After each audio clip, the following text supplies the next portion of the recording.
We are today going to focus on learning how to do our animations.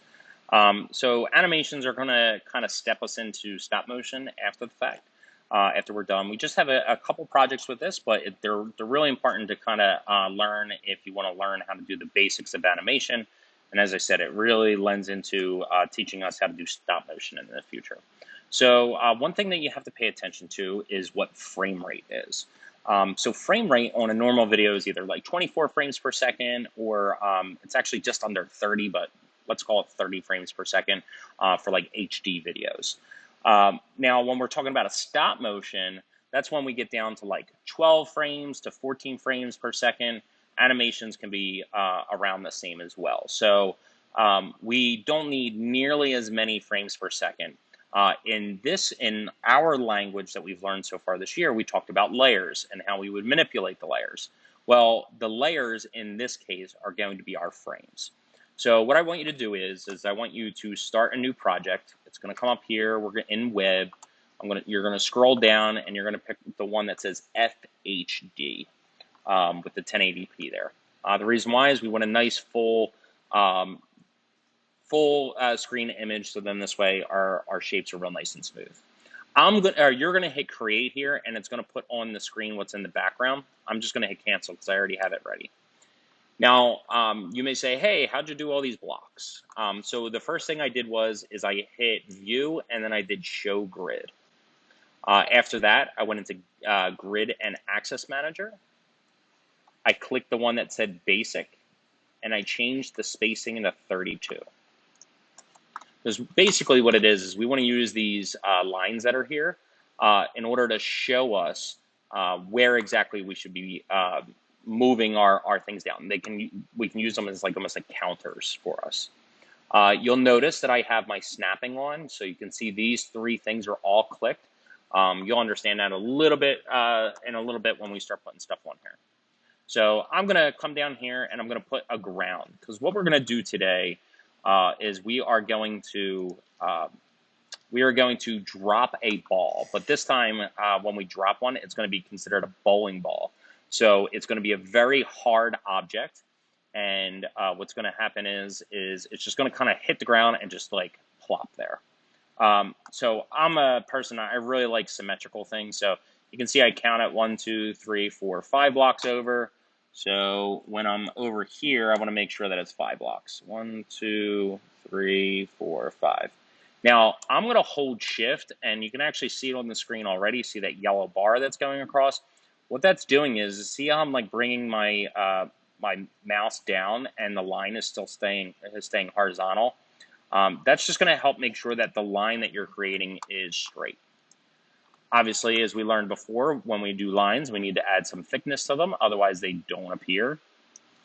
And for my sake, I just like smoothing things out. So what I'm going to do is I'm going to make the ends just kind of like fade away by pulling down, adding 2 dots to the pressure, and then pulling down the edges. So this way, the edges kind of come to a point rather than squaring off. It just looks nicer.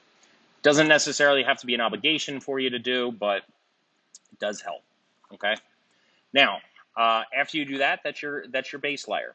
Now, the problem is when we go to do this, right now, even though there is a white background, normally, luckily with Affinity Photo, if we leave the white background that's visible to us there, it kind of like keeps it. But if we export this as a PNG, these shapes would be on nothing. So what I like to do is I like to get into a habit just bringing in a white background, just like we did with everything else, and you just make sure it's down the bottom.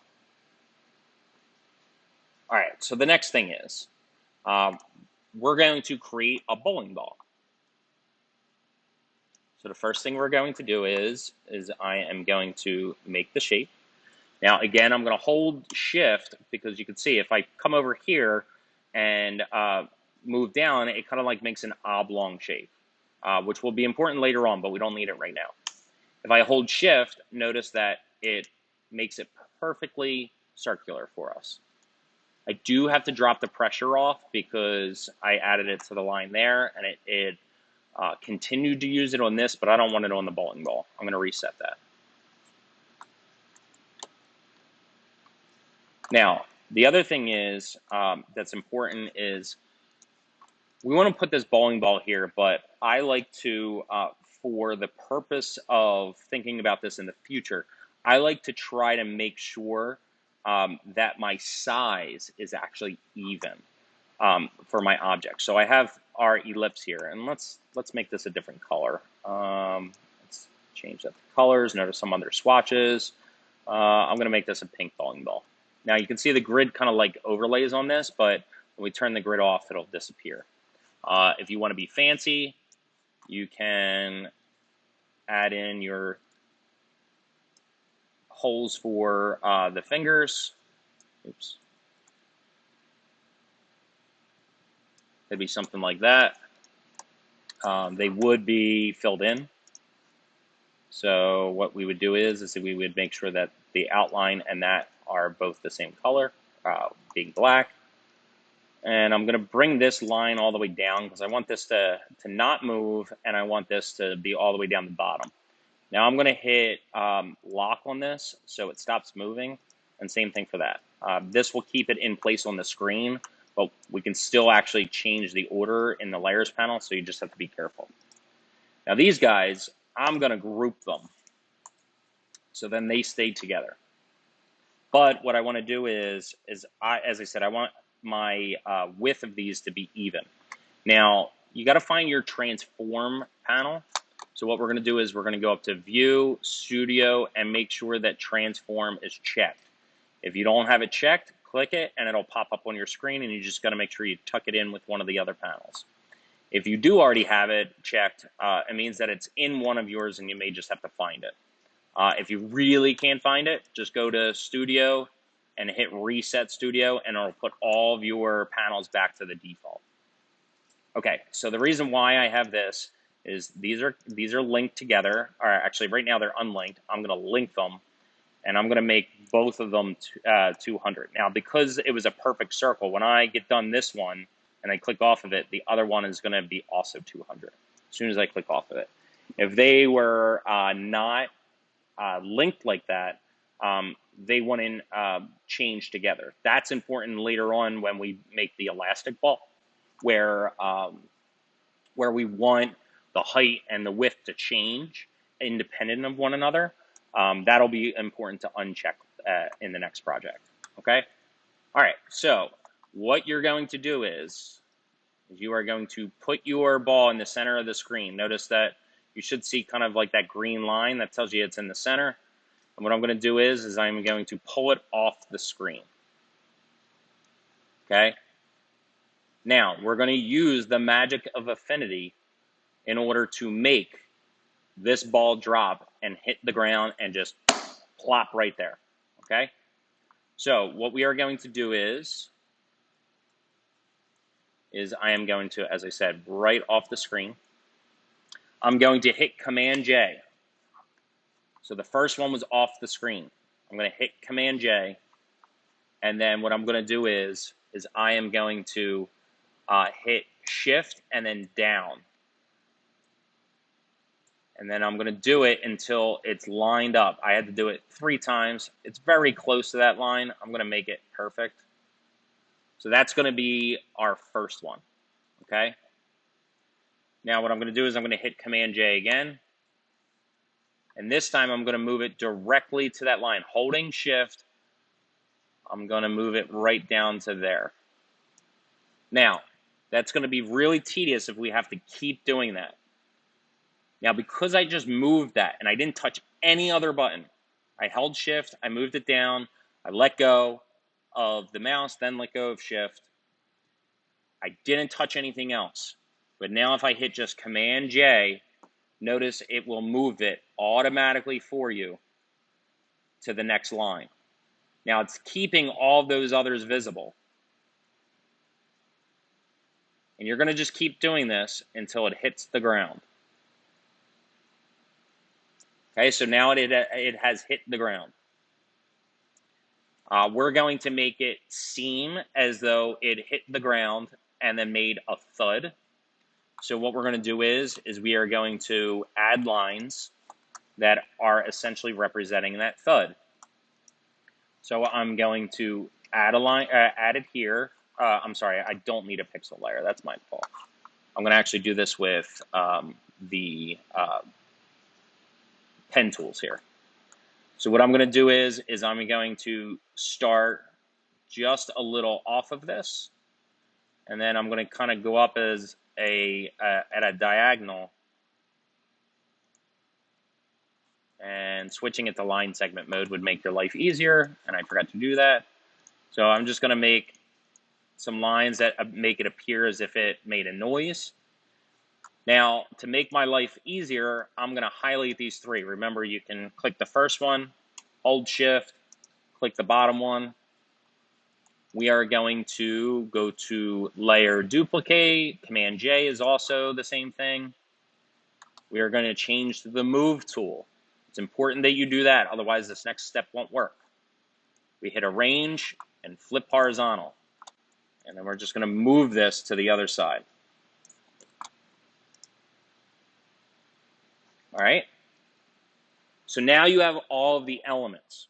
So now here is the boring, annoying part, but it's what the magic, how the magic happens. What we are going to do is, well, first let's put these in a group so we can turn them on and off easily. What we are going to do is we are going to hide all of these except for the first one. You can do that by selecting all of the layers, holding by clicking the first one, holding shift, clicking the bottom one. Uncheck it. Now notice the first one is checked. Now it's off the screen so we don't see it, but that's why I like having this one, because it reminds us that that's a step. So the first thing you're going to do is you are going to go up to File and then Export. And we are going to export this as a JPEG.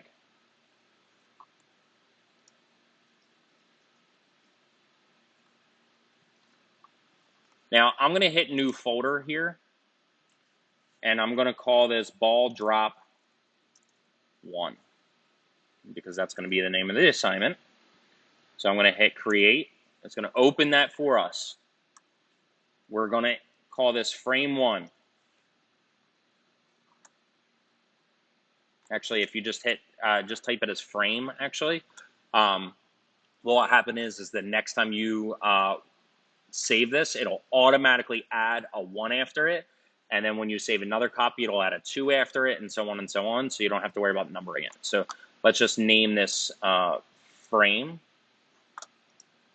Actually, I might be thinking of Photoshop there. So let's see if I'm wrong in a second. We're going to uncheck this one and then check this one. Now you can see it starts coming into frame. Now you can do one of two things. You can either go back up to File, Export, or notice that there's a shortcut here. Okay, what that shortcut says is Command Option Shift S. I know it's a lot of buttons, but you can get it. Hit Export.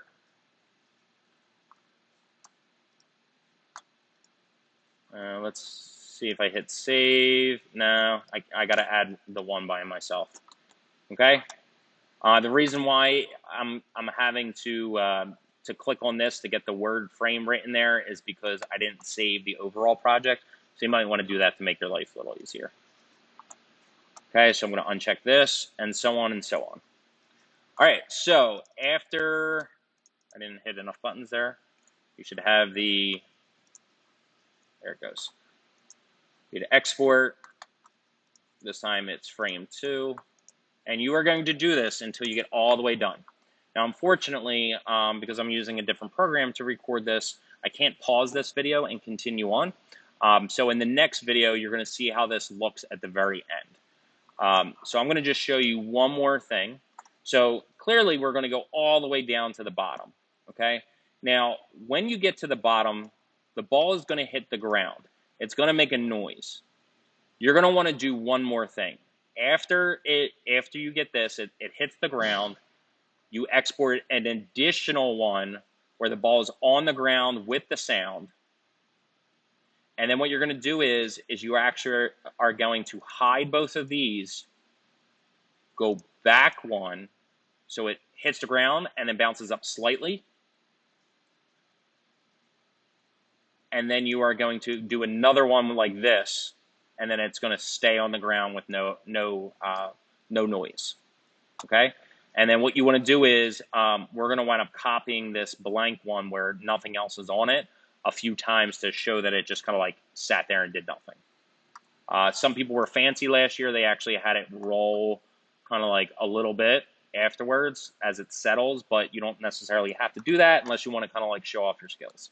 Okay, but I'll show in the next video exactly what I mean by having it bounce up slightly and then come back down. All right, if you have any questions in this part, just let me know, and I'm going to finish exporting, and I'll see you in the next video.